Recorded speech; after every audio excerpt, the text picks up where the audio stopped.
Hello guys, আমি তো ভালো আছি। তোমরা কেমন আছো? আমার নাম ব্লগার বিরু। আজকে ধামাকা ব্লগ চলে এসেছে আবার। ঠিক আছে, আজকে করে ব্ল্যাক কফি বানাবো, তোমার শেয়ার করছি। চলো দেখা যাক, শেষ পর্যন্ত দেখো। গাইস, প্রথমে নিলাম একটা কফি। এই যে গাইস, কফি দেখতে পাচ্ছ, এটা যে কোনো দোকানে পেয়ে যাবে, 2 টাকা দাম। ঠিক আছে, দেখতে পাচ্ছ কফি। চলো এবার কফিটা কাটবো, কেটে দেবো। এই যে ব্ল্যাক কফিটা কেটে নেবো। গাইস, এই কেটে নিলাম কফি। এবার গাইস গ্যাস ধরে নেবো।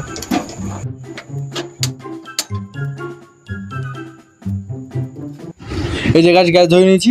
এবার বাটি বসিয়ে দেবো। ঠিক আছে গাইস, দেখলে গ্যাস ধরে নিলাম। এবার বাটি বসিয়ে দিলাম। এবার জল দেবো। এবার কফিটা দেবো। গাইস, দেখলে কফি দিয়ে দিচ্ছি। গাইস, ফুটছে। গাইস, যেহেতু আমি ফ্যাট লস করছি, তাই জন্য চিনি ছাড়া ব্ল্যাক কফি খেতে লাগবে। ঠিক আছে, চিনি ছাড়া তো কিতে তো ব্ল্যাক কফি, চিনি ছাড়া আরও খেতো। ঠিক আছে, তোমরা দেখো। এই যে গাইস, হয়ে গেছে। এবার হালকা একটু নুন দিয়ে দেবো। গাইস, এই যে সামান্য পরিমাণ নুন দিয়ে দেবো। নামিয়ে নেবো 2-3 মিনিট পরে। এবার গাইস হোক, একটু পরে নামিয়ে দেবো। গাইস হয়ে গেছে, এবার নামিয়ে দেবো। A few minutes later. Guys, আমার ব্ল্যাক কফি রেডি, তোমরা দেখো। ঠিক আছে, কালকে দেখেছিলে খালি ডিম শুদ্ধ, আজকে ডিম শুদ্ধ আর ব্ল্যাক কফি খাবো। আচ্ছা গাইস, জিম থেকে আসার পরে খাবো। ঠিক আছে, তোমরা দেখো। এই জায়গায় দেখছো ডিম চলে গেল আমার মুখে,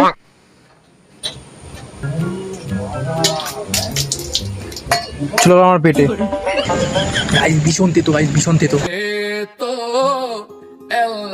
এমনিতে তো তার মধ্যে চিনি ছাড়া খালি নুন দিয়ে। গাইস এত তেতো, এত তেতো কি বলবো, তোমরা খেয়ে দেখো বিশাল করে দেখতে পাচ্ছি। ঠিক আছে, ভিডিওটা এখানে শেষ করলাম। যদি ভালো লাগে লাইক কমেন্ট শেয়ার সাবস্ক্রাইব করে দিও। দেখা যায় পরবর্তী ব্লগ। বাই।